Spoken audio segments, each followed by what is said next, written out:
Hello, hello. Okay, so this is me again. And I thought I would come and just mess with everybody. I don't know why I'm just living all over the place tonight. I might go and mess with other people in other people's groups.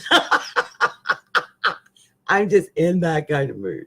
Blonde hair and all, just that kind of day. Just yeah.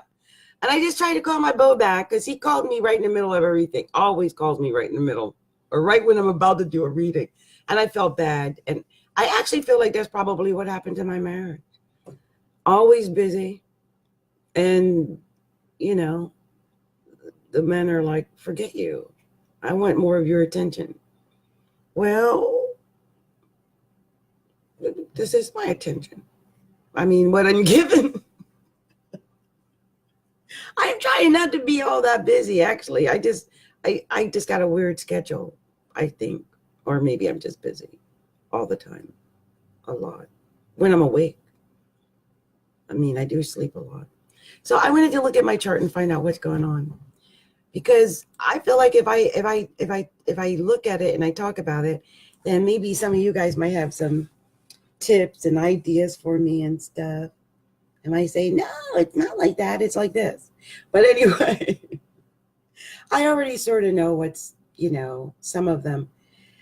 And I feel like by looking at my own chart, I might be able to help someone else out there who's going through very similar things because, well, they tend to be similar when they happen, don't they?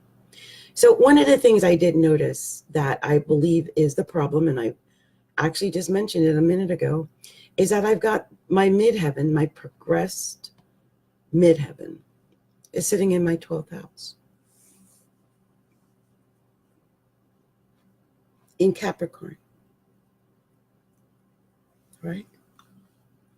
Yeah. It's almost conjunct my sun. Once it hits 10 degrees, yeah, I'm just a few months away from that. So, yeah. It's almost as though my career and my ambitions might be a thwart or part of the self-undoing. And I don't even know how to fix that because that could happen.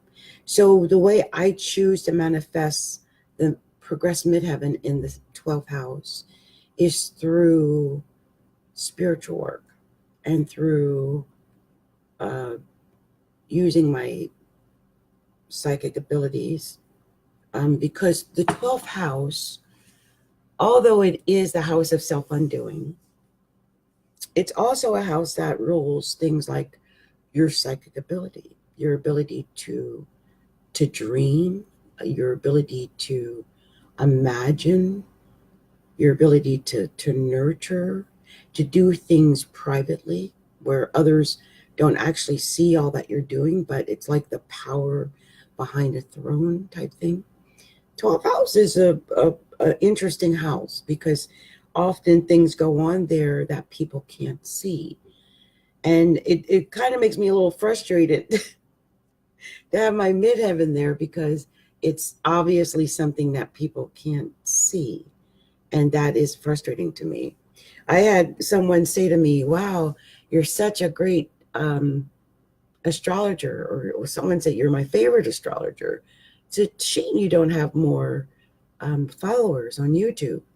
And I thought, why is that? Well, now that I realize my progressed midheaven is in my 12th house, well,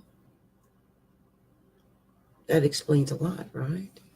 That means whatever I do at my career, it might be hidden.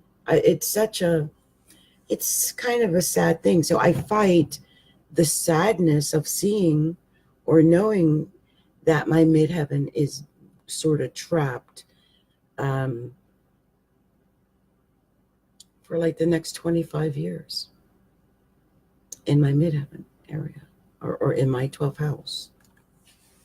It's upsetting. I'm just saying. It almost tells me that the work that I do, not so much the work, but that I'll probably live and die in obscurity. My work most likely will die in obscurity. And I'm not saying this to be negative. I don't want people to go, oh gosh, she's being negative. No, I'm saying that my progressed moon or my midheaven is in the 12th house. And I've done my progressed chart itself, which puts the sun in Pisces in the 12th house. It's in Pisces in the second house of the natal chart. So it's like money, but it's all hidden. It's all 12th housey. Okay. So that's an interesting thing. I thought that was like amazing. Also, I mentioned several times I got Saturn on the ascendant and Pluto in the ascendant and progressed Venus in the first house. And there's a lot going on there. And simultaneously, while I struggle with having people see me in my career, looks like there's probably money coming in and lots of love. Lots of love. I've got love from somewhere. Thanks. There's lots and lots of love and hopefully lots and lots of friends. But yeah, lots of love. That's beautiful. So I just thought I'd look at this. I don't often, but it's interesting when I look at it. And just in case you wonder, like, why is that woman always talking about herself? Well, I've got my progressed AC, my progressed ascendant is in the third house. And my Mercury is in the first house by birth. What else do you think I'm going to talk about? Talking about me. I think my Mercury, my progressed Mercury is right at the pinnacle between the first house and second house. So at least the talk about myself should cease somewhat. It'll slow down, but it'll never end. No. This is telling me I should write a book or an autobiography or something about myself, I think, with the progressed ascendant in the third house and Ceres and Vesta and stuff in the ninth house. Ooh, I might pursue that. But yeah, interesting, very interesting. I see money and romance and possibly another marriage with someone. Isn't that interesting? Who is that going to be? Very interesting. Anyway, I just thought I would come and ramble. Again, 7 minutes worth of rambling. And then it's just fun just sharing and talking and getting the word out and just looking at different things. I need to make sure I find a way to maybe do Zoom into Facebook. I noticed some people are doing that. I'm going to figure out how to do that. That way you guys can see the charts when I'm looking at them. So when I figure out how to do that, I'll share that with you. Anyway, I'm going to get going. Much love and light to all. Bye now.